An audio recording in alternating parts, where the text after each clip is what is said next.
Communiqué du Collège des chefs d'État de la Confédération des États du Sahel, AES. Le Collège des chefs d'État de la Confédération AES regrette la destruction d'un drone des forces armées et de sécurité de la République du Mali, immatriculé TZ-98D, suite à un acte d'hostilité du régime algérien dans la nuit du 31 mars au 1er avril 2025 à Tizawaten, cercle d'Abebara de la région de Kidal. Le Collège des chefs d'État de la Confédération AES rappelle qu'en application de sa décision en date du 22 décembre 2024, il a décidé, entre autres mesures, de faire de l'espace confédéral un théâtre unique d'opérations militaires.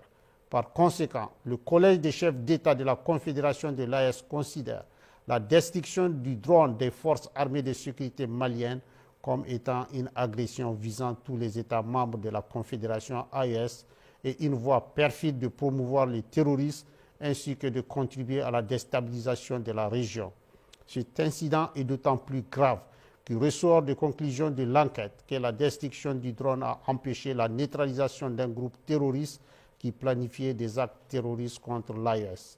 Le Collège des chefs d'État de la Confédération de l'AES condamne avec la plus grande énergie cet acte irresponsable du régime algérien en violation du droit international et à rebours des relations historiques et fraternelles entre les peuples de la Confédération AES et le peuple algérien. En outre, le Collège des chefs d'État de l'AES décide de rappeler pour consultation les ambassadeurs des États membres accrédités en Algérie.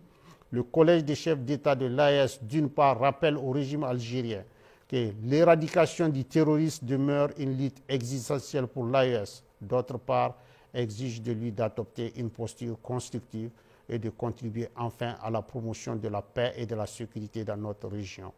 Enfin, le Collège des chefs d'État de la Confédération de l'AES rassure les populations que les forces de défense et de sécurité demeurent pleinement mobilisées pour assurer leur sécurité et défendre l'intégrité de l'espace confédéral.